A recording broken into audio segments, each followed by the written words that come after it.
So any of the yin depressions, for instance, whether it's food or phlegm, damp, or blood, when those are substantial things, so when they don't move, that can lead to chi stagnation, right? Because they're substantial, this is insubstantial. So that's easy to see how they can go. I'm Michael Max, and this is Geological. We're following a map in our mind and looking for radar pings that match it with the reality of the external world. The truth is, we're always navigating in a fog because it's difficult to see the world as it is rather than through the lens of who we are.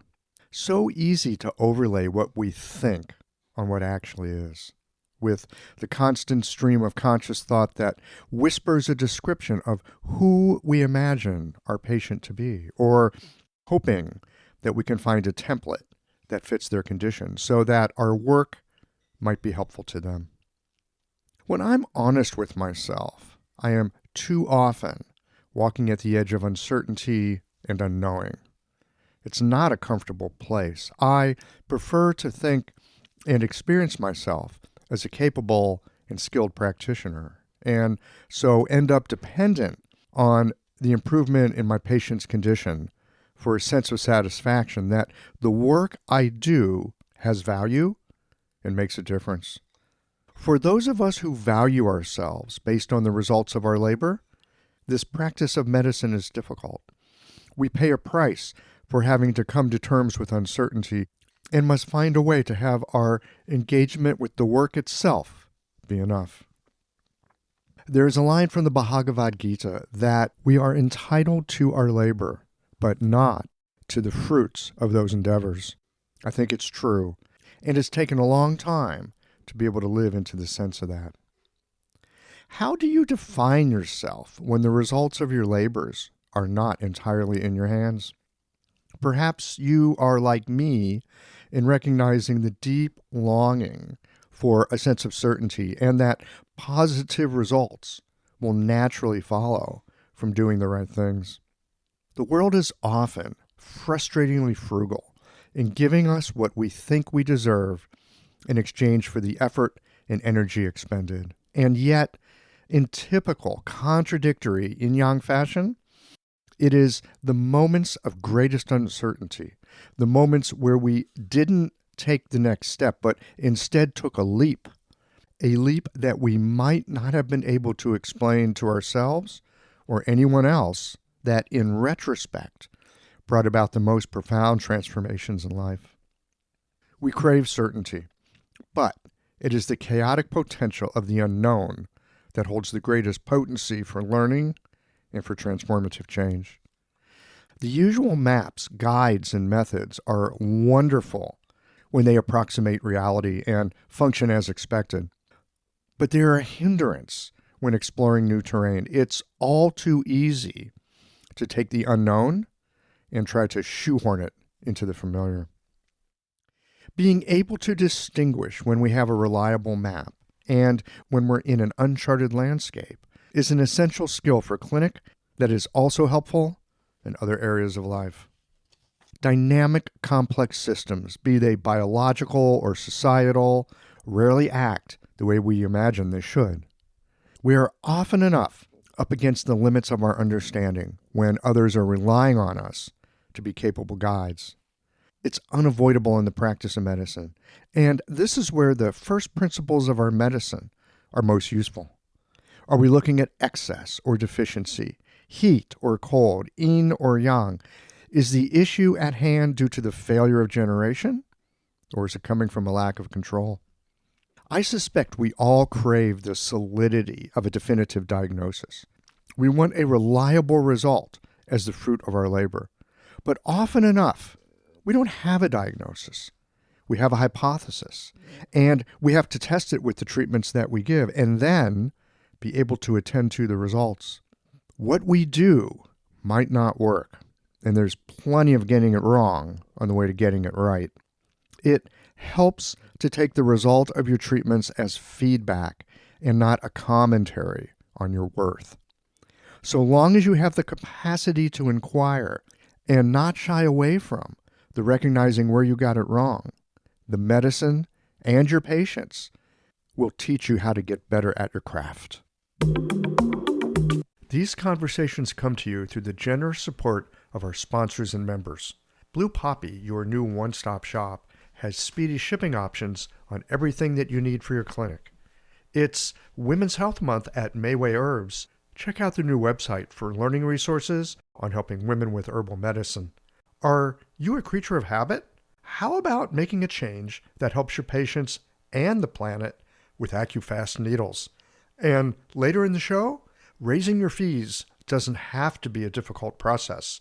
Jane has helpful suggestions on making it easy and effective. And finally, have you considered that having a thriving, profitable practice is one of the most healing things that you can do?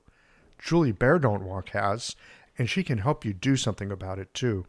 Do be sure to visit the sponsors page on the Qiological website to take advantage of all the special offers our terrific sponsors have for listeners of the podcast.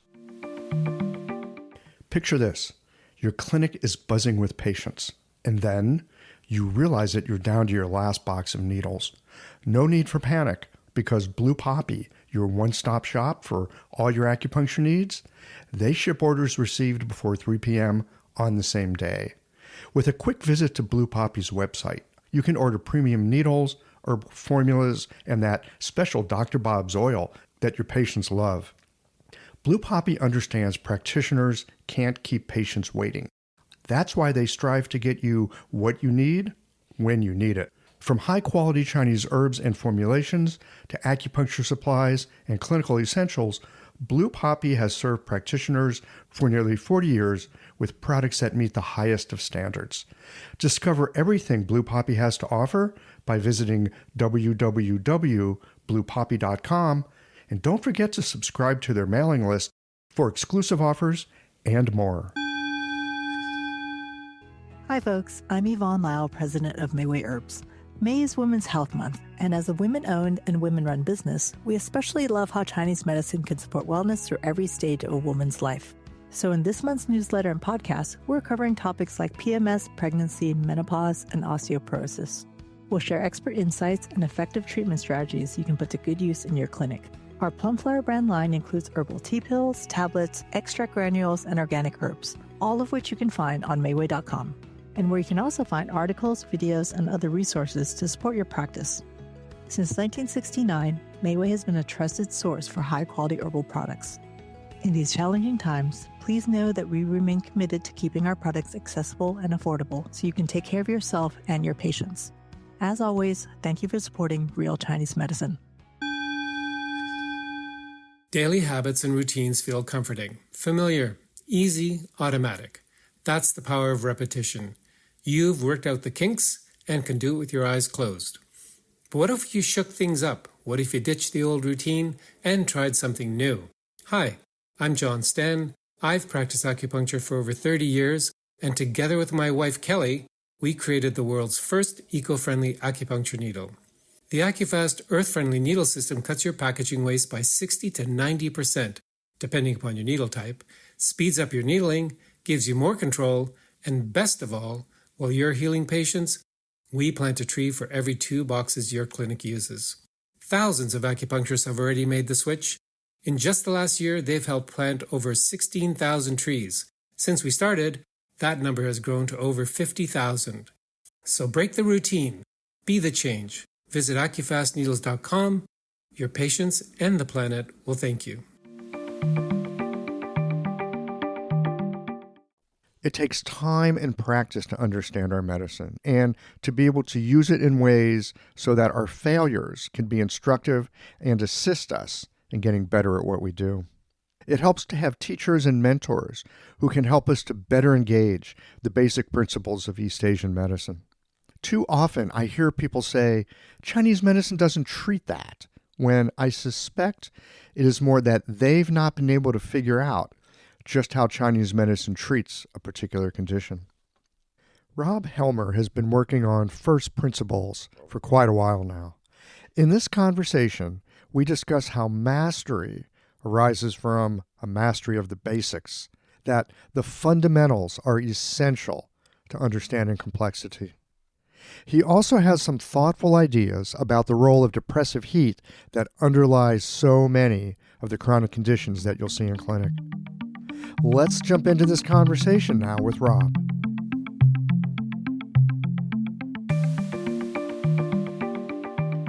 Rob Helmer, welcome to Geological. Thank you, Michael. Good to be with you. I am delighted to have you here. Our mutual friend, Paola Campanelli, said, Michael, you should talk to Rob. Yeah, that's great.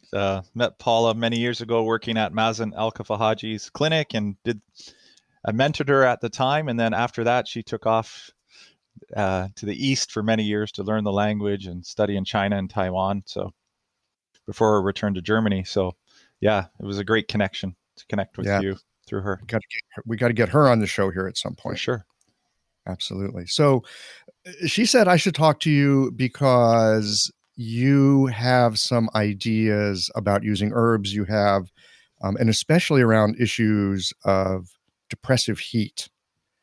And furthermore, one of the things that she said that really got my attention was your focus on making sure that we're clear with knowing what's happening for the patient and knowing what we're doing, which I think is so often the crux of our clinical work. How do we know what we know? Are we really seeing our patients in a clear-eyed way, or do we have some pet ideas, or do we just not know? We're just kind of unclear, and so we have an idea, and then we look for confirmation bias to make a diagnosis. And so to get that really clear-eyed view, I know for me that's one of my big challenges in clinic. Yeah, I think it goes back to our training. Our training is, let's say, at a level 5, but our patients are at a level 1. So our training initially is at this level. And so it breaks us into our basic patterns and so forth. And we learn that. And it doesn't matter if you learned, for hundreds of hours in the 90s or you learn for 5,000 hours now in training. It's the same result, which is we have this, maybe the levels have jumped up a bit, but we're still at a lower level to match our patients. So in China, you would be a junior doctor working under a senior doctor, and they would give you the 3s and the 4 patients to work on. If you proved yourself, then you would move up to getting the 2s and the 1s. You wouldn't be given them, but we walk into clinic and we got 1s showing up. We got autoimmune conditions like multiple sclerosis. And then the next patient has endometriosis, infertility, or premature ovarian failure. Then we have psoriasis, and then rheumatoid arthritis and cancer. And these patients with chronic conditions, they're going to present with 4 to 8 patterns simultaneously. So one of the things for me when I first got out, I would use these books that were the books that are used in Chinese medicine schools. And I would be like, oh, it's liver qi stagnation. I start to treat that. And those symptoms get better. And no, the spleen. And I go over there and I jump back and forth. And then I was lucky enough to, I was searching for someone that really was to confirm what I was seeing in clinic, which was everything's going on basically. And I was introduced to Bob Flaws and became a student of his for quite some time, and just was anything Blue Poppy was putting out at the time. I remember cassette tapes, hundreds and hundreds of hours. And he introduced me to Li Dongyun's Yin Fire, Zhu Danxi's Six Depression, and Lu Wansu's Similar Transformation. This was like 20 years ago. So since then, I've been just kind of looking at these theories and how do we explain how the interconnected of the different patterns. So when we have, for instance, spleen qi deficiency or vacuity or shu, then that can lead to the liver qi stagnation. That can lead to food stagnation. That can lead to phlegm. That can lead to dampness. That can lead to blood stasis, and that can lead to blood deficiency, and then therefore yin deficiency. So I have it very clear in my head. So when I see spleen qi deficiency, I need to be very clear of what are the clinical symptoms that present for spleen qi, so I can confirm that. But then I need to go and check these different things. And same with the 6 depressions, or some people learn it as the 6 stagnations.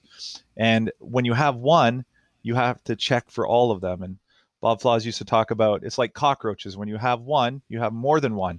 And no one ever likes that. But I've lived in an inner city and had cockroaches. And when you have one, you have more than one. If you've had mice, so forth. And so this journey, the journey I'm interested in is how do we go from textbook knowledge and very, very enthusiastic to going to treating and actually helping. And when I mean helping, I mean treat the patient so they get better and they stay better, versus they get better, but they continue to come to see you forever. That's what I call the never, never plan. They never completely get better and they never stop coming to see you. I'm more curious and interested in the, come to see me for 4 to 6 months and then send you on your way and teach you how to prevent it from coming back. And so these theories and how to look at these complex patterns and be very clear.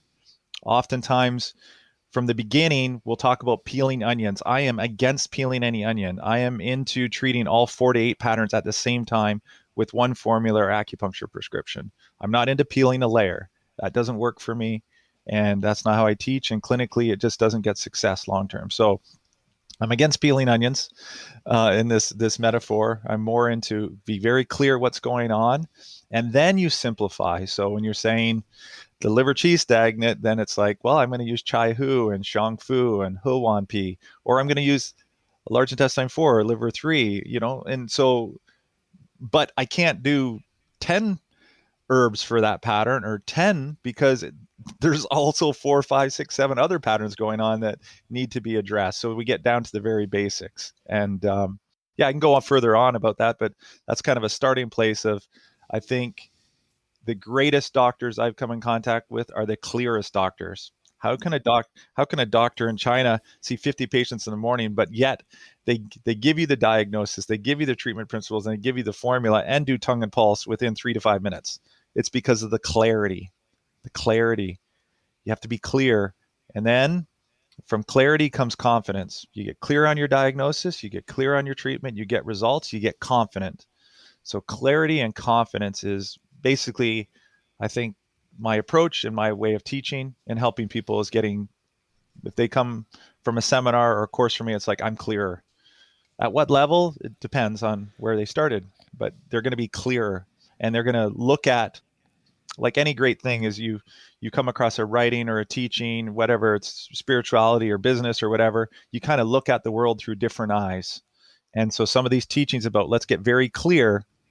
But to do that, we have to get rid of our assumptions and some of our past experience and mixing things like modern medicine. We have to get very clear with this. So clarity is paramount. And I just know that from seeing great doctors. They're the clearest thinkers.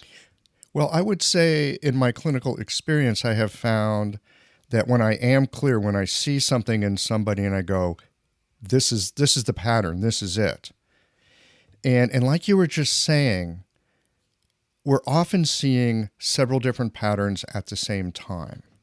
That's very, very common, especially in our modern age. Well, I haven't lived in anything other than the modern age, so who knows what happened in the past. But I know in my experience, I'll be seeing several things simultaneously. It's easy to pick a favorite. Liver qi stagnation. I like treating that. I know how to treat that. I'm going to treat that. And kind of ignore the blood stasis, or kind of ignore the blood deficiency because of the blood stasis. Yeah.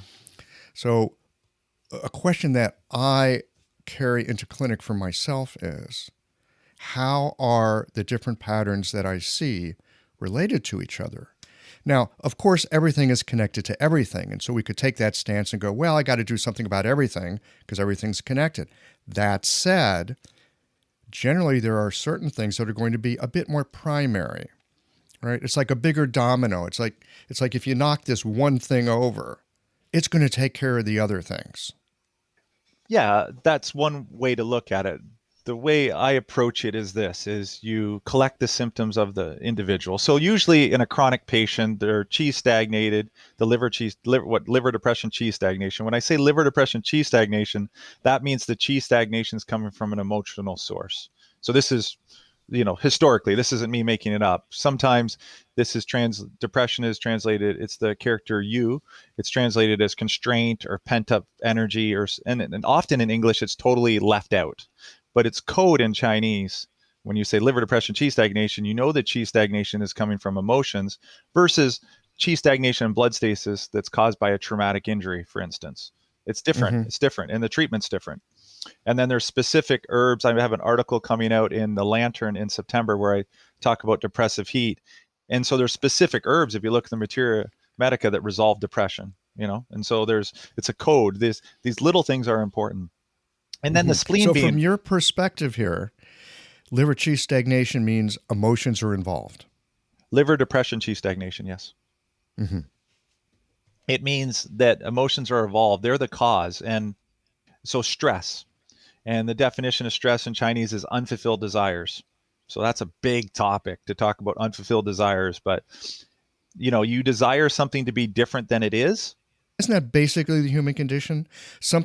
We have something and we don't want it. We want to get rid of it, so we're unhappy. Or there's something that we don't have and we want it, and so we're unhappy. Yeah. And then there's that equanimity state in between where maybe we don't care or maybe we've somehow worked with it. But this is, you're talking about the essence in some ways of a human being living in the material world. Exactly. And I just wrote an article for the Journal of Chinese Medicine talking about COVID and the pandemic, how it's affecting us. And here we've grown up, we have everything we want when we want it, living a privileged life. And now we have a pandemic that's restricted us, maybe our desires for the first time in our life. And people can't cope. They don't have the resiliency because they've had this privileged life. So in modern society, we want things and we want it now. So we have more desires. If you look historically at countries that never had a TV, then all of a sudden they get the TV and they think, oh, things can be different. Instead of like, this is just the way things are. I'm going to be a fisherman because we start to get choice. Like my generations before me were fishermen, so I'm a fisherman. I'm going to live here. And then the stress of, oh, I have choice. And it goes back to the ancient Chinese medicine. They say in adults blame the liver. This is 2,000 years old. So why do they say that? Well, to become an adult, right? To become an adult is you have to put your desires to the side. So as a young child, it's like, I want to put this in my mouth. And, they put it in their mouth, right? They want something, they just do it right away. And you get what they call the terrible twos, where they don't get what they want. Their ego's developing and then they throw a spaz, like they get really upset that they don't get what they want when they want it. So as you become an adult, as you mature, then what happens is you put your desire, even if you have to wait. But modern society has built this, besides food and drink and shelter, everything else is a desire. What else? It's not a need. You're getting that new TV or car or going on 2 vacations or 3 vacations a year. These aren't needs. These are all desires. And so this understanding that you're desiring for things to be different than they are or were. And if you hold on to that, the more desires you have, the more unfulfilled desires you have naturally. If you and I went out one night and we fulfilled all our desires, oh, I like that car. Let's take the car. We're going to end up either in jail or a mental hospital. And everyone's going to say, look how immature they are. Right? So the maturity is to become it's about the liver's function. And this is affected by this. It's affected by the pandemic, but it's affected by everyday life. So I had a patient last night. Yesterday, 76 years old, and now she's having trouble sleeping the last month. Well, what was the cause of it? Well, my husband was diagnosed with stage 4 kidney cancer, and it's malignant.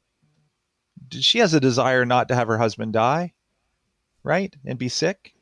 So this is unfulfilled desire. So you have to understand it is the human condition to suffer, right? And to not have these desires and the pain. But the more we hang on and the more we have, the more we're going to suffer eventually. And so it's part of it's all about a spiritual solution for this. It gets really deep, really quick. But what we can use it for is, if we know that this is the common pattern, we can identify it, then we can teach people about how to move their chi, exercise, vigorous exercise, relaxation, meditation, qigong, tai chi. But I'm more into vigorous exercise. Actually, it's one. Sometimes people are doing lighter exercise, but they really need to move the chi and sweat. You can use. I developed an essential oil to help. That's being used in China and studied to help relax the system. Acupuncture moves the energy in a deep way. So we can teach people, instead of the other things where you get this pent up energy, how do people relieve it? All your addictions, sex, drugs, rock and roll, right? To move the chi. But in doing that, you harm the system, right? Well, you harm the system. You also get into this kind of runaway feedback loop. Sure. Oh, that was satisfying. It's like a nice meal. You're hungry. You eat a great meal. Well, you're satiated until it's time to eat again. Yeah, absolutely. So the mechanism, the way I teach it to a patient, it's like you get this buildup of energy in the body, and it's kind of like pressure in a tire. You're pumping air, and the air is trying to move, and it Hmm. cannot, and that can create a heat, which we can talk about later about depressive heat. So what happens is you get this internal pressure building up, and it's very evident during the pandemic time, like even more so, like with the restrictions and different things going on, money loss, etc. So this builds up, and people feel it. So they do stuff to move the energy, coffee, nicotine, drugs, alcohol, addiction to pornography, addiction to sex, excessive shopping, anything that gives them a high temporarily. However, what happens is it weakens the system or your bank account, in the sense of financial stuff, and then it causes you more stress, or the body or the system gets stressed more easily. So you drink alcohol, you don't sleep as well, then you're more likely to be more stressed the next day, and then you're going to need, and then as addictions go, you need more of the same thing to get the high. Or just to feel normal. Yeah. So, but it's this mechanism of the chi stagnating. You relieve it, but in doing so, you weaken the system so that chi stagnation comes more. And so it's this vicious cycle. So you have to step out of the cycle. So some people could come in and they're using cocaine and they're smoking and they're drinking. But it doesn't matter what they're doing. I just know they're self medicating their condition. And I know when their condition improves and the chi moves and this and that, they'll be less likely to do those things. And there's lots of psychotherapy around these different firefighting techniques, but it's just all they're doing is they're suffering and they're trying to get some relief from their suffering. And we're going to do it in a different way. So it's not judgmental. You need to stop doing this and put more stress on them. Let's help them so that they're feeling stronger, more balanced, and then they won't make these choices. Yes, yes. I think we can trust our Zheng Qi and our Yuan Qi that if these things are like uncorked and flowing properly, they help to keep us moving in a positive direction. For sure. For sure. I've been doing a lot of research on insomnia and publishing information. And one example is if you sleep better, you make better food choices. So if you sleep better, you're not going to have as high fat, high sugar foods. You're going to cook your own food more. And we know if we have sleep better, we're going to have more energy, and then we're going to have less caffeine, and we're going to exercise more. So everything these pillars feed into each other. It's kind of like you can get the negative momentum of disease and imbalance, but you can also get the positive effect and momentum Hmm. of healing, which is, you sleep better, you get more energy, you exercise, and that'll help you sleep better, and so forth. So yeah, it's just this dynamic of you supporting the system, but good choices lead to better choices to health, basically. Yes. So you get the virtuous cycle Yeah. and things go better. I want to get into your thoughts on depressive heat. I know you've got an article coming out in the Lantern. You were generous enough to share that with me. Yes. So I've had a chance to read through it. And let's go back to that character you, stagnation, for a moment. It's if you look at it in the traditional Chinese, it's an extremely complicated character. It's a real hassle to write it because there's like, I don't know, 15 or 17 strokes in it. And it's basically an image of being enclosed and trapped in a forest, in a gloomy forest. Mm. It's like you're stuck in this place and you can't see a way out. That's the depressive stagnation. And I think we see this with so many dynamics where there's stasis. You were talking about pumping up the tire. You can think about chi being depressed. You can think about a temperature inversion for that matter out in the natural world, and then things don't circulate and heat builds up. You can get heat buildup from blood stasis. You can get it from chi stagnation, get it from emotional stagnation. And then the heat often looks like a problem. And you go, oh, I got to do something about this heat. Or maybe you look at the heat, which is actually a big piece of the issue, and you think, well, they got kidney yin deficiency. So I've got to nourish the yin, and then I'll get rid of the heat. But one of the points that you make in your paper, which I really cotton to, it got my attention. We often think of ourselves as, oh, there's something wrong. I've got to strengthen it. But often what you need to do is take that mischief maker and kick it to the curb. You get that heat out. A Yes. lot of other things get better. Yes. For sure. So often our patients have, there's many things you mentioned there. So there's a few things to kind of delve into here to kind of explain it. The one is the theory of the 6 depressions.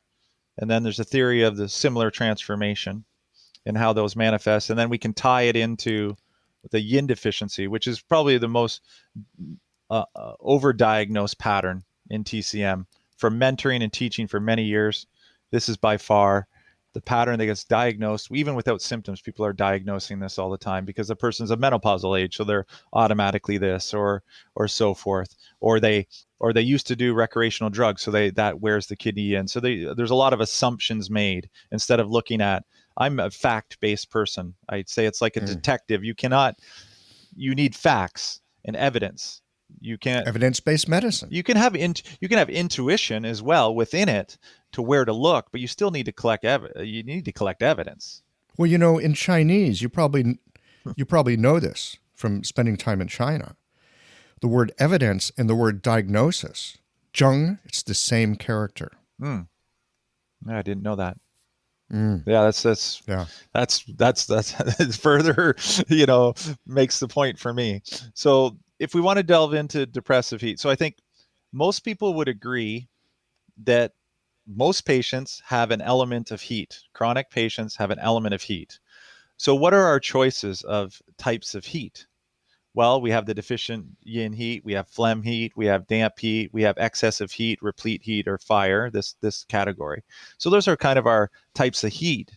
But the heat that's talked about the least is depressive heat, and it's the most common type of heat. So let's delve into, you use the word, so depression could be translated as stagnation, but the word stagnation is jur, and it's a different character. So oftentimes they're used together.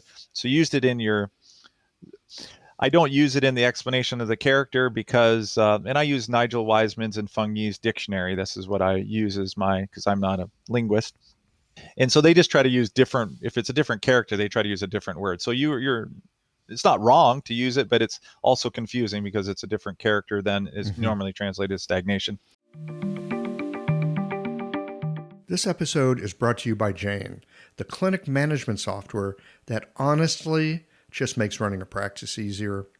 Let's dive into something that's never easy, but sometimes necessary: raising your fees. It can feel awkward, right? But here's a tip that can really help. Consider offering flexibility to your patients as you introduce the change. When patients face new fees, it's natural for them to feel uncertain or concerned. That's where flexibility can really make a difference. Offering options like a phased increase, suggesting a payment plan, or even taking a moment to talk things through can help to ease the transition. These thoughtful gestures show your patients that you're listening and care about them, which strengthens the trust you've worked so hard to build. If you're looking for more ideas on how to navigate these kinds of changes, head to frontdesk.jane.app and check out the article, How to Tell Clients You're Raising Your Fees. One last thing, if you're ready to give Jane a try, you can use the code CHEOLOGICAL for a 1-month grace period on your new Jane account. Well, there's two things. I want to jump in here for just a second. There's two things that I've seen in Chinese, and if you read a little Chinese, this is kind of a clue. They'll often talk about zhi as going with qi zhi. Mm-hmm. So if there's qi stagnation, they'll often talk about zhi. Mm. But when it comes to yu, it often means either blood stasis or it's this kind of depression that you're talking about right now. Yeah, okay. So there's the 6 depressions, and one of those depressions, they used to call it qi depression, blood depression, but now they use different words. So qi depression equals qi stagnation, blood depression is blood stasis, food depression is food stagnation, etc. So the way I teach it is there's 4 yin depressions, and that's blood, phlegm, dampness, and food stagnation. And there are 2 yang depressions, and that is qi stagnation and heat. So those are your 6. Mm-hmm. And this was a theory of Judan Shi, and he's known, he had the formula Baohe Wan. He had the formula Yuju Wan, which is the one that usually is taught. And when you talk about 6 stagnations or depressions, people know it just from that formula. They don't know beyond that. And then he also did a famous formula called Dabu Yin Wan, which we use as a yin tonic. So those are three major formulas. And in the article for the Lantern, I point out these different aspects. And so these are our 6 depressions. And so when you have one of them, then you can easily get the others. So any of the yin depressions, for instance, whether it's food or phlegm, damp, or blood, when those are substantial things, so when they don't move, that can lead to qi stagnation, right? Because they're substantial. This is insubstantial. So that's easy to see how they can go. And then it's easy to see how qi stagnation can lead to food stagnation, because qi is not moving. Then if we're stressed out, we go to eat, our food doesn't settle well. Or the qi not moving, it can lead to dampness accumulation or phlegm accumulation. And then blood stasis is very common in our clinic. But if you look up, because mastery is only mastery of the basics. So if you look at the basics, what causes blood stasis? Chronic blood stasis. All right. And the chronic blood stasis is caused by qi stagnation. That's for most of our patients, it's long-term qi stagnation leads to blood stasis. And then if qi accumulates, it can create a heat. And then we can explain that through the theory of similar transformation, which I can jump into or take questions on the 6 depressions now. But then I'm going to go into the theory of similar transformation to explain the heat aspect. Let's hear that. Okay. So this is how my analogy, I like to tell stories to my patients and also to students or when I'm mentoring. So the theory of similar transformation is the analogy I use is you're in a very cold environment, let's say northern Canada, and it's middle of winter. It's like minus 30 degrees Celsius, and you are hiking through the woods and you're somewhat lost, and it's night starting to come because it comes early. And you look over in the distance and you see a cabin. And in this cabin, you see smoke coming out, and it's lit up somehow. So you go towards it, and you knock on the door. So you're very cold, right? You knock on the door, and a jolly host, large jolly host, red faced, comes to the door. Come on in, and make yourself at home. So very warm host, and you walk in, and there's the simple cabin has a roaring fire. He says, please sit, please sit. And you sit by the fire, and he brings you a hearty stew and a cup of tea, and you warm up. And you start to warm up over time because of the company you have, the food, and the environment. The environment is warm. Yeah, it's hot. And the guest, you, are cold. But the longer that the guest is in the host, it will transform into the host. All right. So let's take this to the human body now. So when a disease enters the body, so let's say simple wind cold enters the body, and it starts out as wind cold, and then it transforms to heat. So our runny mucus and our chills turn to more fever and yellow mucus and sore throat, and we're coughing up thicker phlegm. This is the transformation of this heat. Now, in one individual, that could happen within an hour or two. Some person, it might take 3 or 4 days to get there. But eventually, the longer it's, kind of the deeper it goes into the body, the more heat. Why? Because the body's hot. So when we get any of these other depressions, whether it's food stagnation, it turns into food stagnation and heat. But if you look at the formula Bao Wan, Judan Shi adds Lian Chao to this formula, right? Yes. If you look at in other formulas, you just see this. It's like, oh, I'm going to clear heat still, and you see Zhao Yao Sun and Danger Xiao Yao Sun.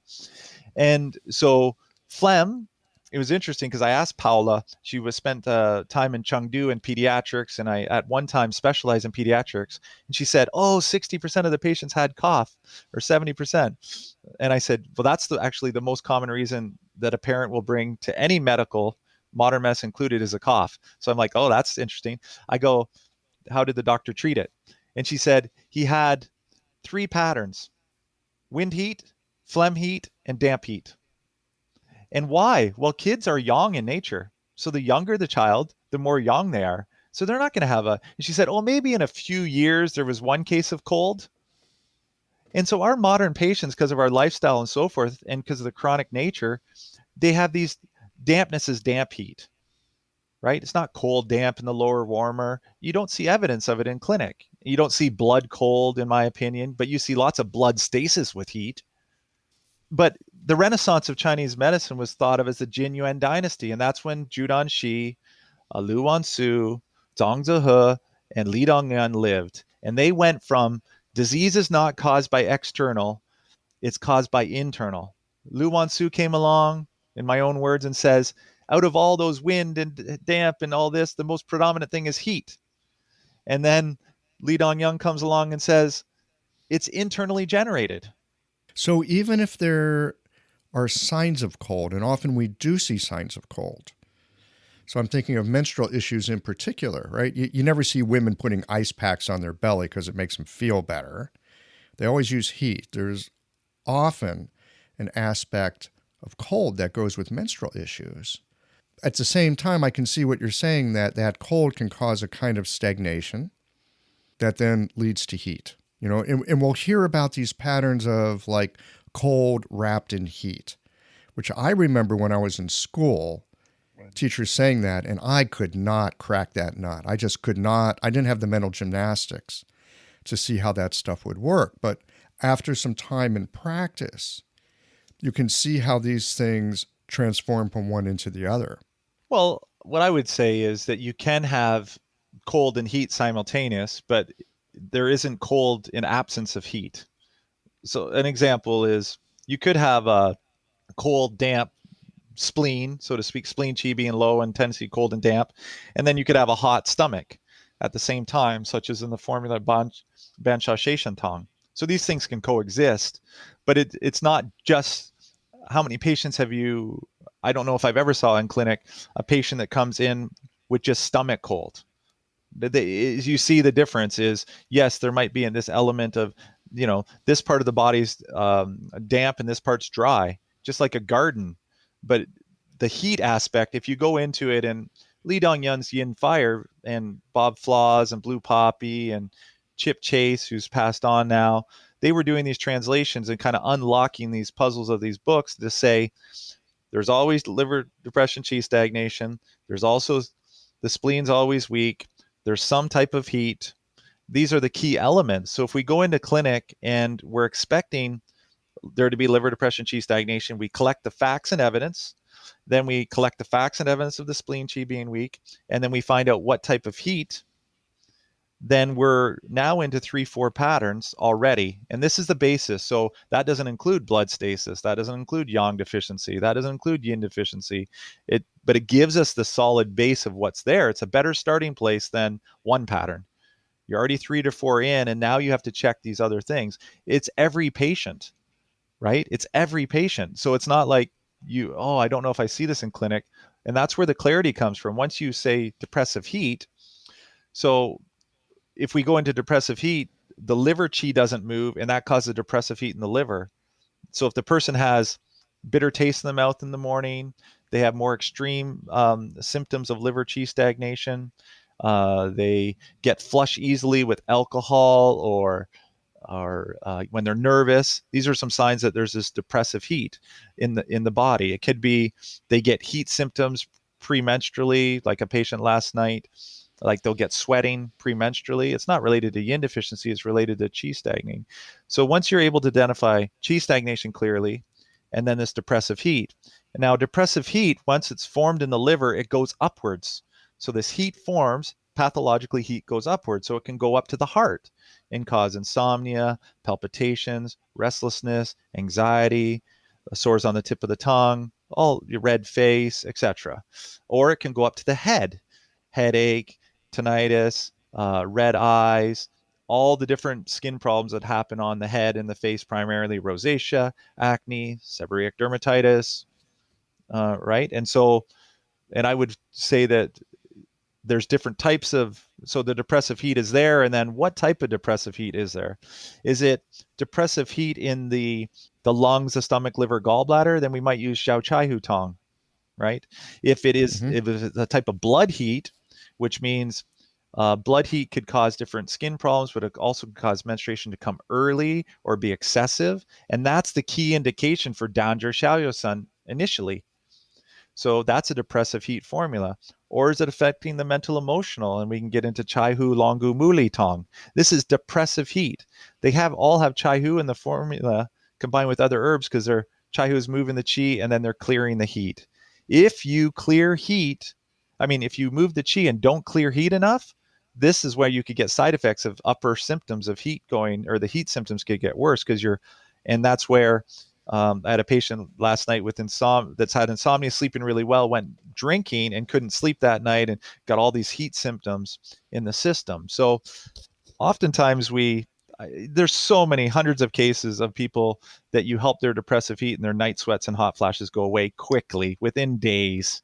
It's because you're nourishing the yin. So I haven't went into the yin aspect yet, but is there any further explanation like on those two things? So we have 6 depressions that can each lead to each other. So when we have one, we check for all of them. And then we know that they have this transformative heat aspect. So when you have these things, is there an element of heat? And this, I talked a little bit about the liver depressive heat and how that can go to different areas. And then, and this is all part of yin fire. And I have my own diagrams of how to explain this. But then we can talk about yin deficiency and how it gets confused. I want to talk about yin fire in just a second. Something that I just think I got from this conversation. I love these conversations because things will arise in my mind, assumptions I've had, or just noticing the way that I work or things that I've believed. And then I hear people like you say something and I go, oh, I think here's a place that might be helpful for me in my own clinical work. So I'm probably not alone in having had a kind of a bias that if I can get the chi to move, I can probably help a lot of problems resolve. But what I just heard you say is that if there's depressive heat and you move the chi, you can make that depressive heat worse. It can actually flare up more.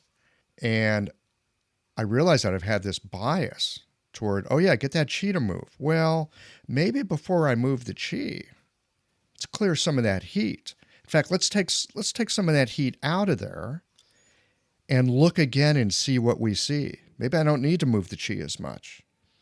Or maybe there's something else that I need to do. But it occurs to me that I've not looked at heat, depressive heat, as you're talking about it, as I'm going to say a suspect in the case that we're trying to crack. And I'm wondering for myself as I go back into clinic with this idea to see what I see. So one of the things that I remember studying about in school, another one of those things I was kind of mind-blowing at the time. Like, how do I make sense of that? Is this idea of yin fire? Because there can be heat signs and you can think, oh yeah, well that is a kidney deficiency and I take care of that. Well, yin fire, it's going to get worse if you go to moisten and nourish the kidney. So talk to us a bit about yin fire for those who may not have been exposed to it or may be exposed to it, but don't really understand it. That's a big subject. It is a big subject. Yes. And sometimes I talk about all the things that I've talked about so far are all about part of yin fire. Yin fire is the one I hesitate to speak about because I've never ran into someone that knows about yin fire. Like I've had teachers that explain, like I said, Bob Flaws and some of these writings, but other than that, most people don't understand yin fire or it's very simplified. So it's a big subject to talk. I just want to step backwards for a second before going forward. So you talked about, if we look at a pretty common case where a female comes in, they have blood deficiency, their spleen chi is weak, and they have liver chi stagnation, they have some type of heat. Let's say that's depressive heat, which it most commonly is. So this is a very common pattern, and we prescribe Danger Shaoya Sun for this patient, and we move the chi and we strengthen the spleen and stomach and nourish the blood. And so when you reflected there, you said, well, maybe I just need to clear heat and see what happens. And my approach would be you need to treat it all at the same time, but it's about proportion. So in one patient, their pulse is very wiry. They have a pale tongue, but it's red spots on the side and the tip. And this is showing us depressive heat, and the liver is more primary. And then we have another patient, which they have this like hidden, very thin, very weak, deep pulse. And and their tongue is pale and swollen. And it's showing us more the spleen's primary. So some people would say, well, I think the spleens, if that's even a big leap for people to get it down to that level. But let's say they identify the spleen as the primary thing, okay, and they look at the history. So tongue and pulse are not more important than the other aspects of collecting evidence, but they sometimes can give you the proportion along with history. So okay, so let's say we have this, that the spleen is more in this or let's say the liver is more in this situation. Um, so I would say, let's say my prescription, there's a suppressive heat, chi stagnation, spleen weak, and blood. And the way I do it is I think about it in proportions. Let's say I diagnose the patient, I think it's 30% heat, 30% chi stagnation, 20%, 25% spleen chi deficiency, and 15% blood deficiency. Then my prescription, whether it's acupuncture or herbs, will reflect those proportions. So it's not, you don't, so this is where get clarity and then simplify versus going to simplification and wanting to be right, but it's not really doing your patient justice, because you're going to clear the heat. Now, when you start to treat this heat and you understand depressive heat and so forth, what I found is in the beginning, you need to clear more heat than you think you do. There's more heat often. If the chi has got stagnant to such a point it's creating a heat, then the heat is more than you think. Just like if you have blood stasis, it comes from chi stagnation. You got to move the chi, but you got to move the blood, right? So the proportion in the beginning of treatment will be to clear the heat more. And okay, so lots of patients with us. I check up with a patient yesterday. We've cleared her heat, but what's the cause of the heat? It's the chi stagnation. So now I start to take a few of the chi stagnation and the spleen being weak. I take some of the heat herbs out, like the Jurza and Mudon P, and I had Chur Shao instead of Bai Shao in the formula. And now I move towards still the underlying mechanism, which is the spleen and the liver, but I don't need to clear the heat. The heat symptoms are gone. And this is after several months of treatment, right? And if you start to take the heat and then it starts to come up again, then you realize, you need to still clear more heat. But it's all about proportions, Michael. For me, it's not. So when I first see a patient, I'm not surprised by any pattern that they have. And I've been practicing a while, so I use it as an archery board. And I tell my patients, I say, my first shot might not be a bullseye, but it's not going to be like, oh, there's a total different pattern I never saw. I'm not surprised. It's about proportion. I start to treat it, and the heat symptoms get better, but the spleen symptoms get worse. Then I'll be like, oh, I need to alter it where I need to support. And I know that because the symptoms, I follow them. So, oh, they're still tired and they still get dizzy on standing. So I know the spleen's weak. So I'm like, oh, I'm going to add Wang Qi and increase the dose of Jurgansao. So I adjust it, but I don't jump ship. Those days of jumping ship are 20 years ago. And that's the knowledge we get. It's this. No, it's this. And we're going to peel the onion. I want to get away from that. No peeling onions. You're going to treat the heat. You just might add to your practice that heat might be more of an element.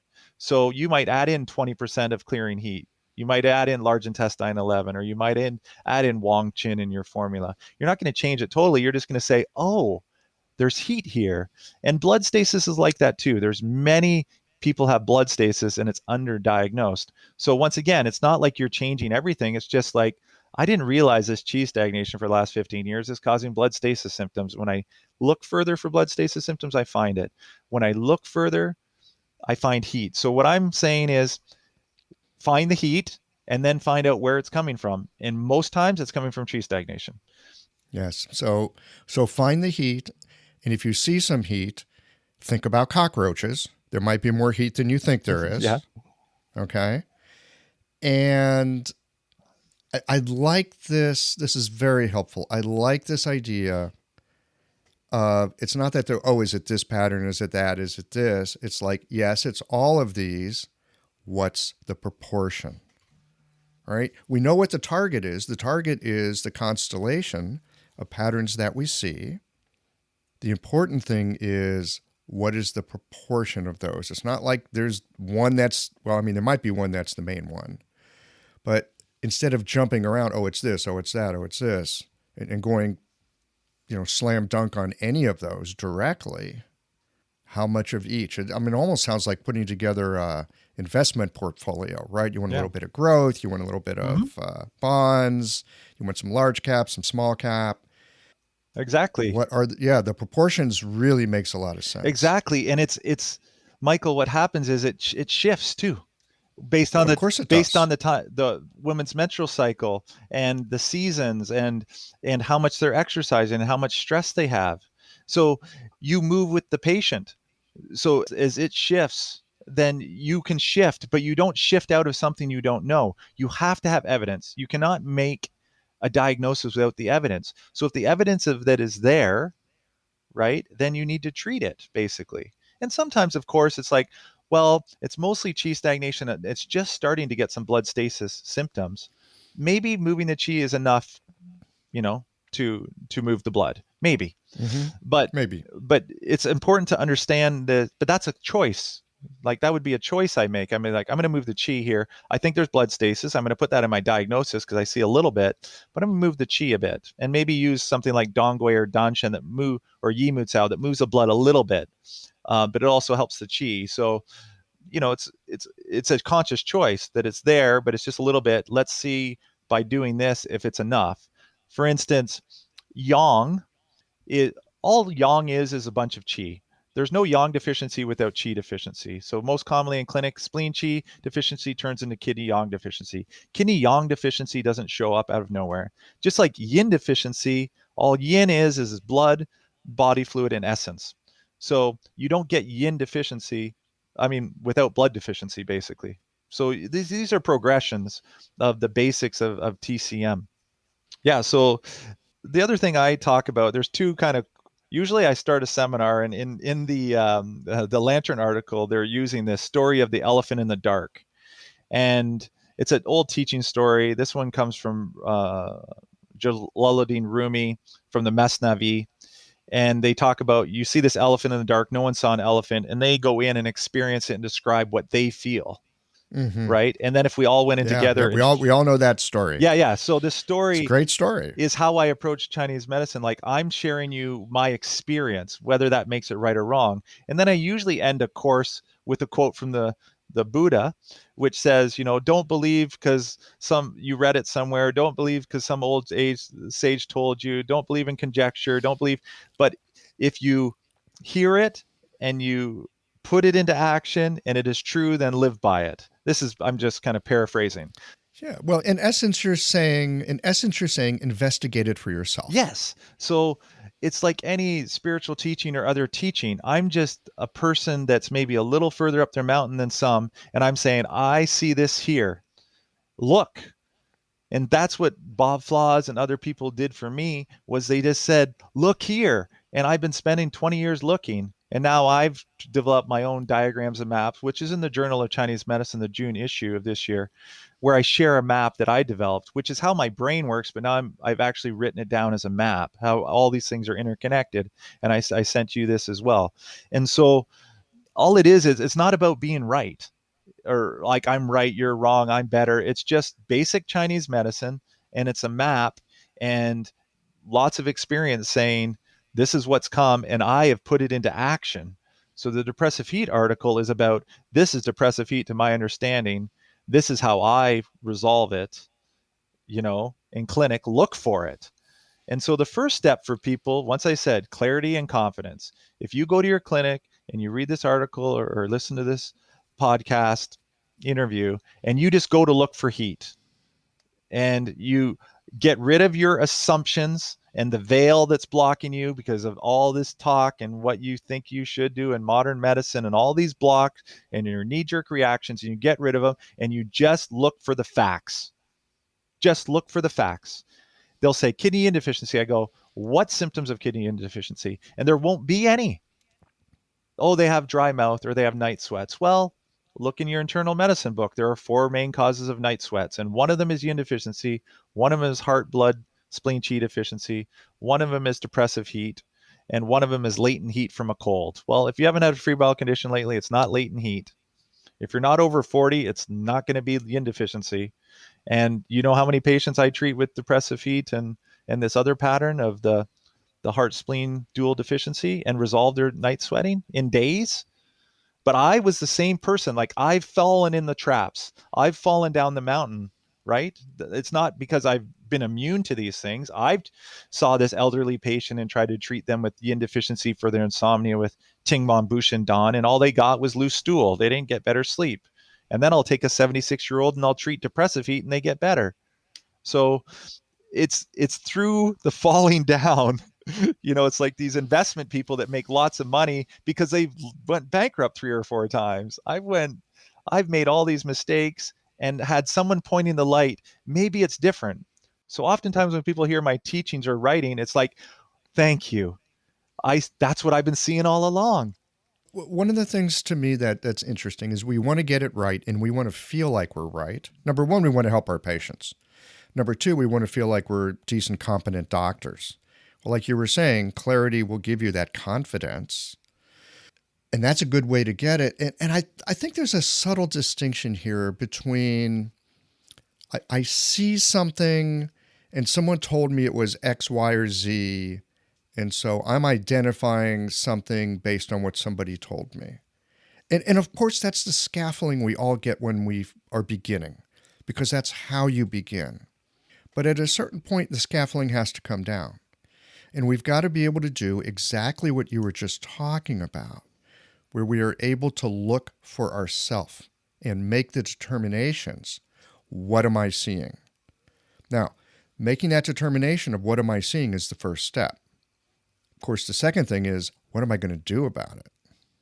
And as you were pointing out, if you can see and identify the patterns that make up the target, and then bring in that idea of proportion, now you've got a working hypothesis that you can really go to town on. And you know the boundaries of what you're working with. Yes, and I like the working hypothesis because that's exactly what's happening. So you collect all the symptoms and you think you have all the patterns. All it is a theory. Then you start to treat the patient. So the second visit... Actually, it's not a theory yet. It's a hypothesis. Okay. Theories are things that are proven. If you have a proven hypothesis, that's a theory. Many times we say we're working with theory. No, we're not. We're actually working with a hypothesis. We actually have to step back one step in our perception and our way of approaching things. A lot of times we use that word theory incorrectly. Theories are proven hypotheses. Much of the time, we're in the midst of proving or disproving a hypothesis. I like it. When I was using the word theory, I was using it from like kind of a Chinese medical theory, which formed your hypothesis. But in diagnostics and in clinic, it's a hypothesis. Exactly what I teach is this is just a working hypothesis. So you collect the information. It's a working model. And only through the proof that it is right and what is the proof, the patient gets better. So when I see a patient, within 1 week, they're going to see a difference. If they don't, then I need to change the proportion or I need to increase the dosage, right? Which equals maybe changing some ingredients within 1 week. Every single patient I see, chronic condition, within 1 week, difference in their health. Often it's after 1 or 2 doses. If you get the right diagnosis and the proportion, they will notice very, very, very, very quickly. But all it is a working hypothesis until you get confirmation from the patient, right? And then it changes. It changes as you go. And usually like a month to kind of get for a chronic condition to really fine tune it and get closer to the bullseye. But the more experience you have, the closer you get to the bullseye right away, right? And so I'm not off the board ever, meaning I'm not totally off the board where I was in the beginning.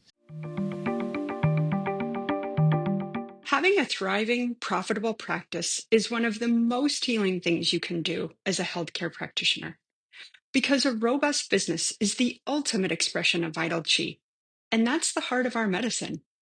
I'm Julie Bairdontlock, and I help practitioners grow nourishing, profitable, authentic businesses that embody the generative cycle of Chinese medicine. This isn't about all yang all the time. It's about expanding your own internal capacity, growing collaborative relationships with your patients for ethical patient retention, and marketing as an extension of this medicine, not a necessary evil. You already know that everything is connected in your patients' lives and bodies. The same is true for your business. When we align your systems, your schedule, your pricing, and your offerings with you, we create flow, which means more spaciousness, more impact, and more joy. When you are in the flow, fully resourced in terms of chi, time, and money, your business becomes a source of healing, not just for your patients, but for you. Let's grow something rooted, radiant, and real. Visit lifeflowconsulting.com to learn more. Well, I think the thing is, in the beginning, we're not even sure what goes on the board. And as we get time in the boat, so to speak, and more time doing the work, it becomes easier because we have experience to know what goes on the board. If you get the right things on the board, now you've got something to work with. Yeah. And I think part of this, so you're like, well, you don't have experience. Well, how do you gain experience? Well, you can study under other people, but also mentoring. You can learn to read Chinese and get hundreds of thousands of articles that where I remember translating this article on vitiligo, and it was this doctor that treated 2,400 cases. I can tell you, if you specialize in vitiligo your whole entire life, you're probably not going to see 2,400. And this person had an article about it. So that experience and the empirical knowledge of Chinese medicine can be used to gain experience and confidence, etc. So that's one way. Mm-hmm. You can also do it. But the lack of mentoring. So if I mentor people like professionals that have been practicing a long time, I get called in to consult on difficult cases. And what is it? They usually have part of the puzzle, but they're missing a few aspects, or their proportions are off, or their dosage is low. Unfortunately, they might have everything right, but the dose is too low. Which brings us back to proportion. If your dose is too low, that is an error of proportion. Yep. So it's all about proportion, but collecting the facts and allowing the information to do it. But a good mentor and a teacher can mentor you about the proportion, or how long to do something for, or prognosis. These are things that are lacking. So the lack of mentorship. So you're saying, I get this level 5 knowledge, but I need level 1. Well, how do you get closer to 1? You have mentors. So before I would be like, oh, I have a difficult case in dermatology. So my teacher at the time was Mazen Al-Kafahaji. So I would try all the things that he taught me, which is postgraduate work. That didn't work. A difficult case, I would go to him. I tried X, Y, and Z. It didn't work. And my patients liked it. I said, I need to consult on this. Go to him. And then he gives me an idea. Well, usually that for 90% of people that works, but I found for these other 10%, this often works. And I get more experience from him. And then maybe that patient gets better, or maybe they don't. And then I'm like, he couldn't help him, I couldn't help him, right? Sometimes that's the case. But I remember gynecology cases, infertility, reaching out to Stephen Clavey on some cases. Bob Flaws was a teacher. Mm-hmm. So I had mentors that when I did this, then I couldn't get the answers. Then who do you go to? And it's a great way to like the people I mentor and help them get clarity. Then these patients that would leave their practice and their business, now they're paying to get some mentorship, but now we're talking about 3 patients an hour, and now these patients are staying with you. And that's what I did with the Register of Chinese Herbal Medicine when I lived in England. Was I was a mentor, and Paolo was someone I mentored at the time. So you had to do 50 hours a year of mentorship when you first graduated, and they would mentor with people that had. Wow, that's part of the requirement there, that you have to get some kind of supervision mentorship. I don't think of it as supervision, as more mentorship to help you with these things. So you can. Well, but I mean, I've got friends that are psychotherapists, and I mean, some of them have been psychotherapists for decades, and they'll still have supervision. They'll still talk to other practitioners, also deeply experienced. It's sometimes hard to see our own experience.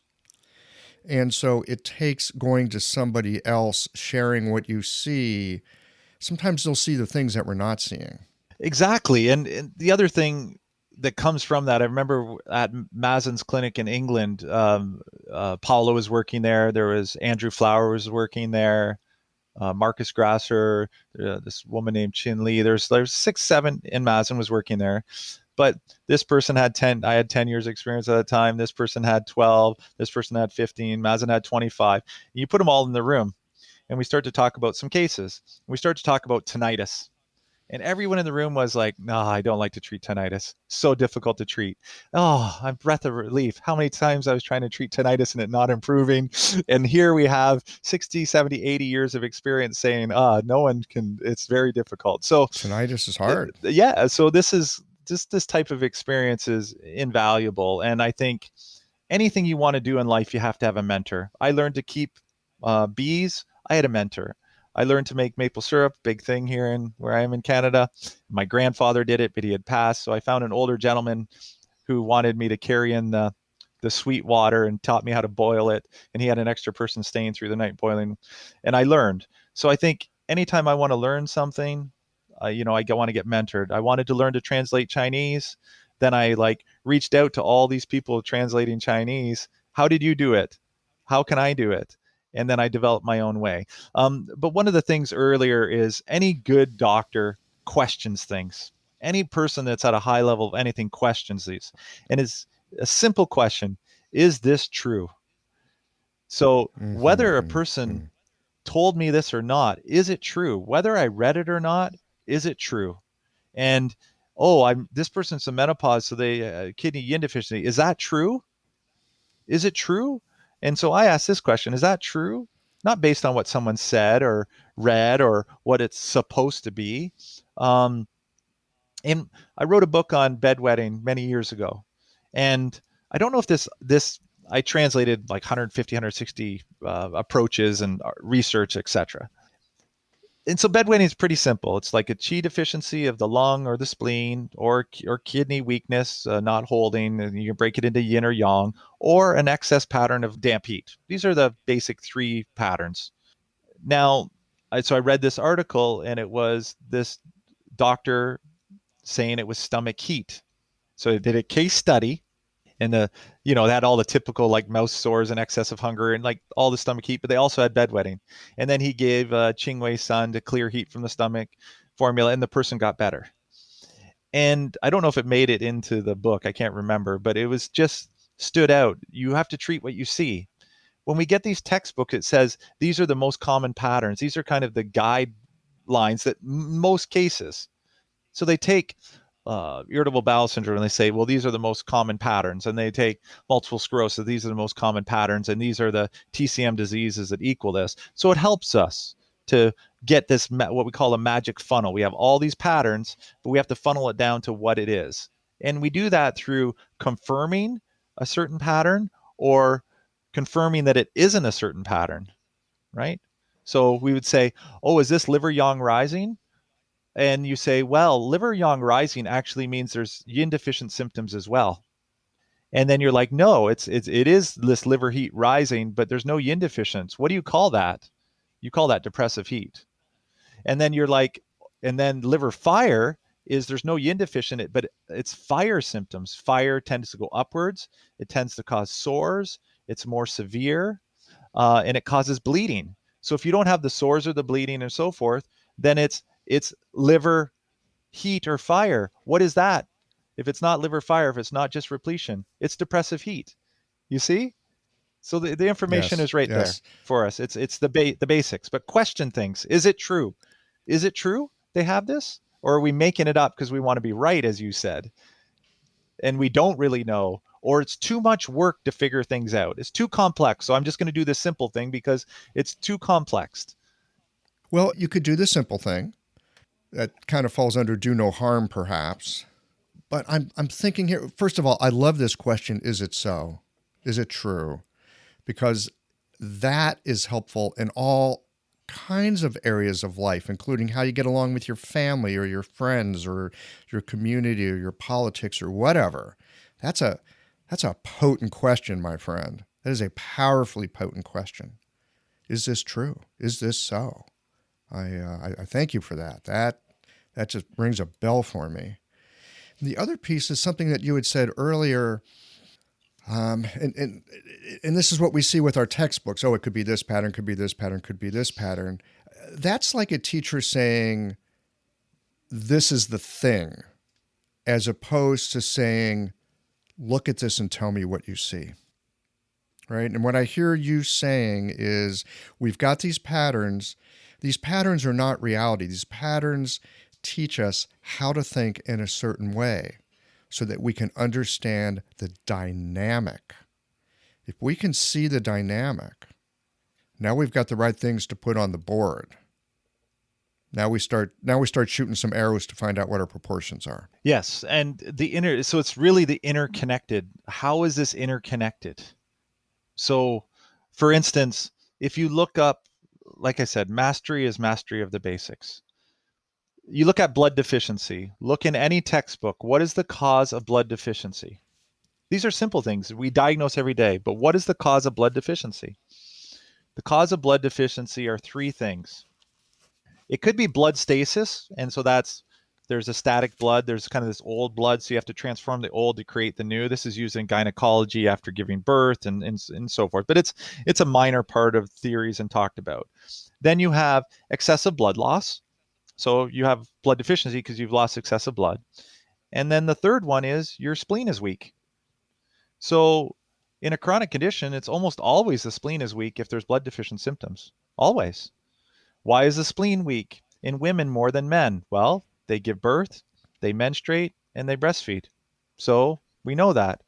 We know through the Neijing, it says at the age of 35, the yang min starts to decline. So the spleen qi, especially in a woman, starts to decline around the age of 35. So their spleen symptoms come up. And then yin is half used up by 40. These are ancient things. So the most common patient is a female, the 35 to 50-year-old professional female. That's the most common person that comes to see a practitioner of Chinese medicine. So if we know the tendency towards this, and we look at blood, if they have blood deficiency, and then liver, the liver is yang in function because it moves the qi, it courses and discharges the qi, and it's yin in nature, in form. It stores the blood.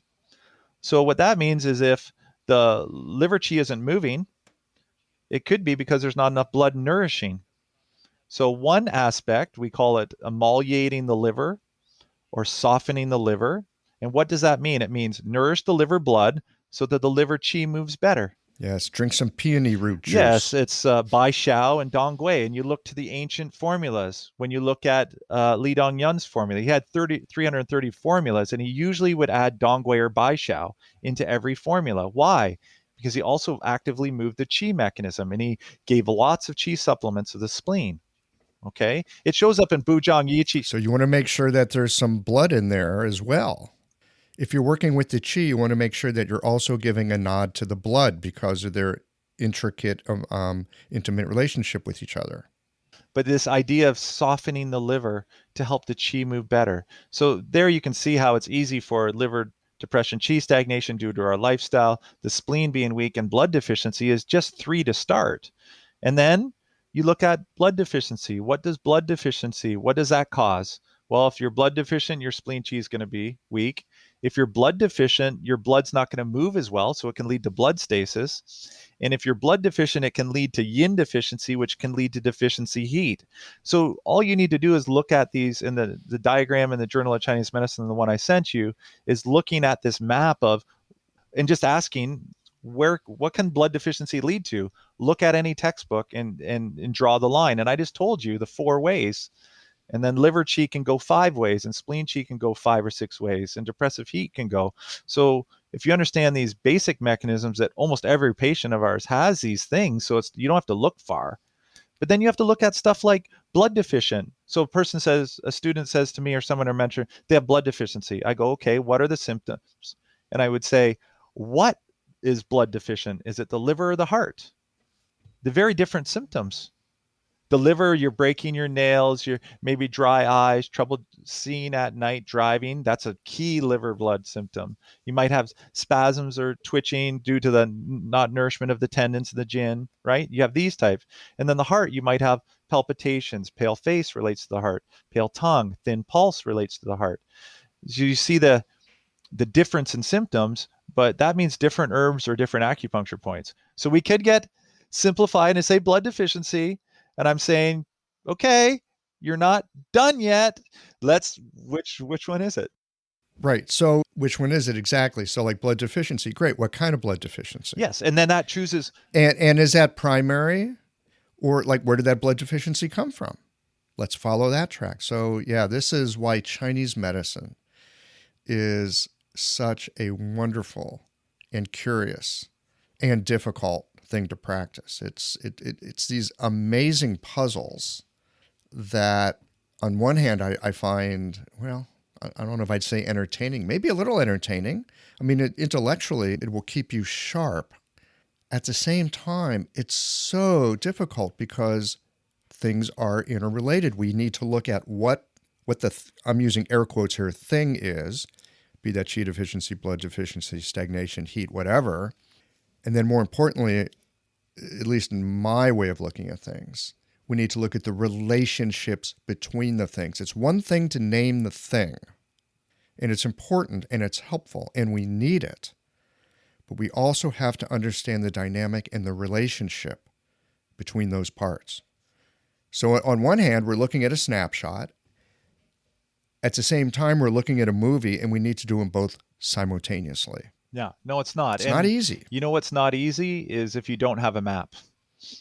And so you gotta, yeah, that's right. So it's basically like you've been wandering around and you haven't had like practitioners don't have a map. So what was offered to me early on was a map, which was these older theories that provide us a map. Li Dongyun developed the theory of yin fire. What was Li Dongyun's life? He grew up during famine. He grew up during a Mongol invasion of the area, right? So there was stress and improper diet, but he was describing autoimmune and allergic conditions way back then, right? Because where are we now? We're in this, he was the one that was saying how too much of this causes internal cause of disease. We had the Shangan Lun, which is everything coming from external, but this is like, when did we say, how can heat in the body be internally generated? Through emotions, right? Through emotions it can be generated. Anything stagnates or any emotion in excess can transform into fire. There's a TCM quote that has that. So, having a map, and recently, like I mentioned, I just developed this after many years of my own head and all these theories about how I can explain it in a simplified way and the interconnected to this. And if you give this map, or I'm shining light or pointing in a direction that I see something different than most people see, let's say that it's different, but the people that are seeing have been traveling for a while, they're going to be like, that's the map I need. That's the map that I've been seeing, but no, I couldn't put words to the map. And once you have the map, it's great because you work with people 12, 15, 20 years experience. You give them the map and they're like, even when I created the map for myself, even though it was in my head, it's much simpler to reference and to explain. So having a map, right? And then creating your map. Having a map can help you to recognize the territory. It's not the territory, of course, but it can help you to recognize and it's not new. The territory. This isn't new. It's just how it's connected. No, and in fact, you sound like a Jin Yuan kind of doctor. I don't know. It's just it's a lot of contemplation over many years, but then you see each patient and they all have it. So it's just a reconfirmation every time you see a patient. And you said it's curious, and I'm also interested too. It's because for me, it's like, oh, there it is again. Oh, there's the unfulfilled desires leading to this, leading to this, leading to that. And then you look at how the pandemic's happening and how it's affecting. It's not causing a new pattern, but it's sure putting a whole lot of stress on the liver. The liver's job is to adapt to environment and change. So when you are asked to adapt to environment and change, that can stress the system out. Yes. Well, and we're kind of back to proportion here, because when I think about the pandemic and I think about everything that we're seeing as a result, it's not like there's a new thing, but the same old things are there in larger proportion, commensurate with the stress of the pandemic. Yeah. So a person that had liver depression, Qi stagnation before the pandemic, the pandemic, for instance, can relieve certain things and make things worse. So I studied a lot on insomnia. So over 50% of people have severely disturbed sleep since the pandemic started. That's a fact. But 6% of people, their sleep's better.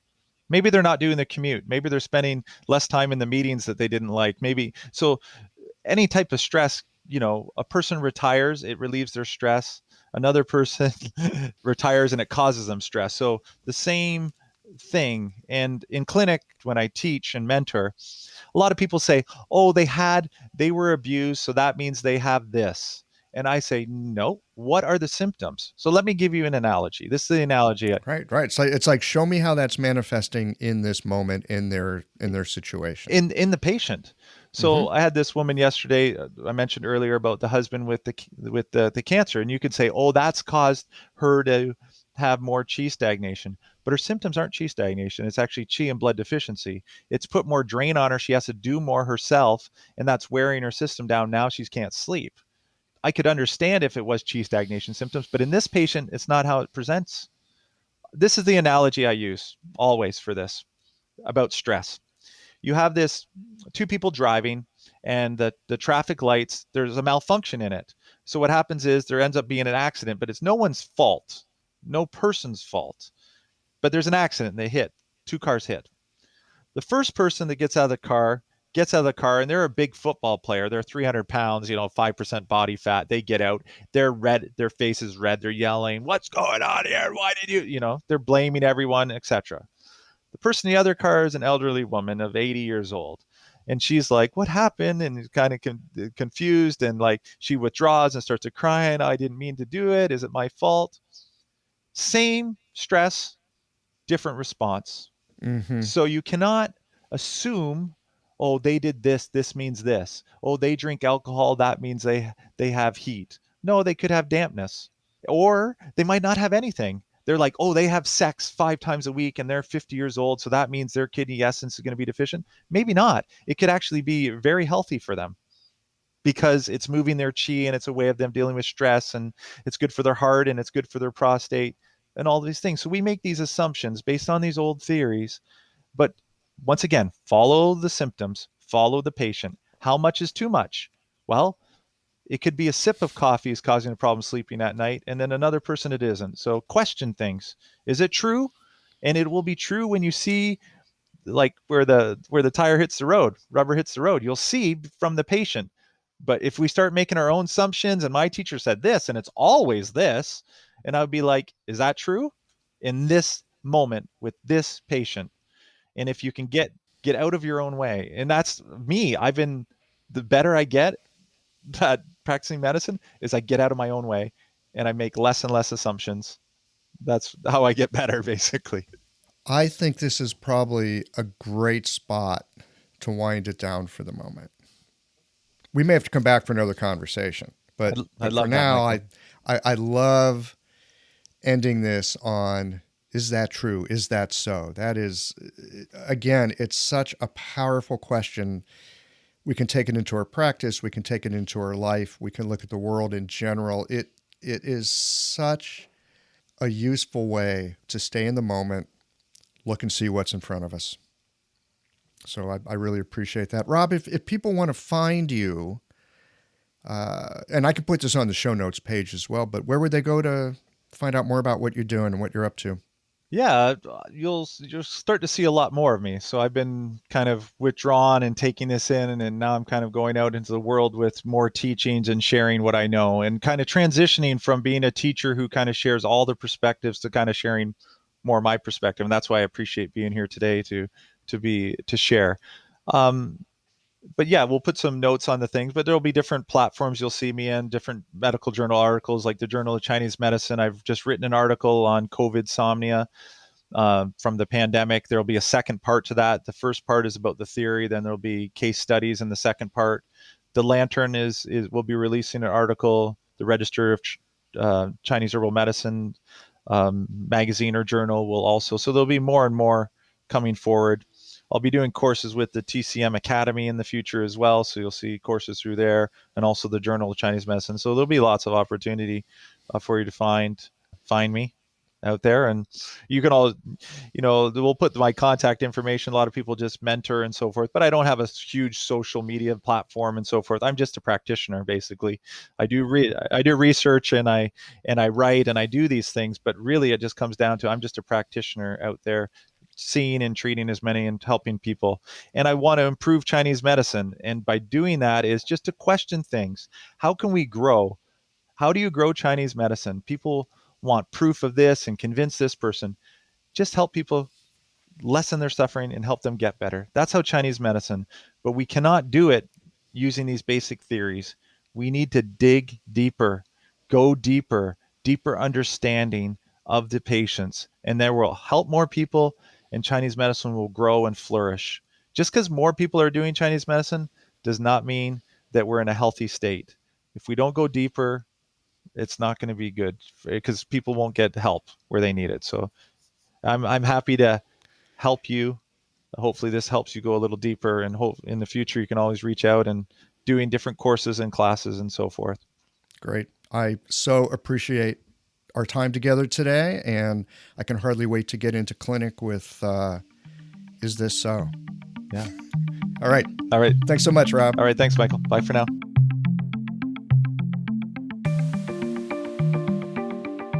There's a lot to take away from this conversation. I rather enjoyed the challenge of letting go of the idea that we are treating with layers like an onion, and instead taking the view that all the dynamics of what's going on for your patients are all present, and it's up to us to attend to the proportions of that complexity. Not deal with one thing at a time, because in fact, you cannot deal with one thing at a time, as everything is connected and influences everything else. So, attending to the complexity from the perspective of proportion, it seems doable with some practice. And the role of depressive heat, how it can arise from so many ways that the qi and the blood do not properly flow and transform. And that too is an inquiry worth bringing into the treatment room to investigate for yourself. As Rob mentioned in this conversation, you can find out more about his work both in the Lantern and the Journal of Chinese Medicine. So check those out if this conversation has ignited a spark for you. Well, here we are at the end of this episode. If you've listened up to this point, you're either a rabid fan of Qiological or the forward button on your podcast player stopped working. If you are indeed a fan of the podcast, you can help us to bring new episodes to our community of practitioners by supporting us with a membership or a one-time contribution. Details, of course, are on the website. That's it for today, friends. Join us again next Tuesday for another thoughtful episode of Qiological.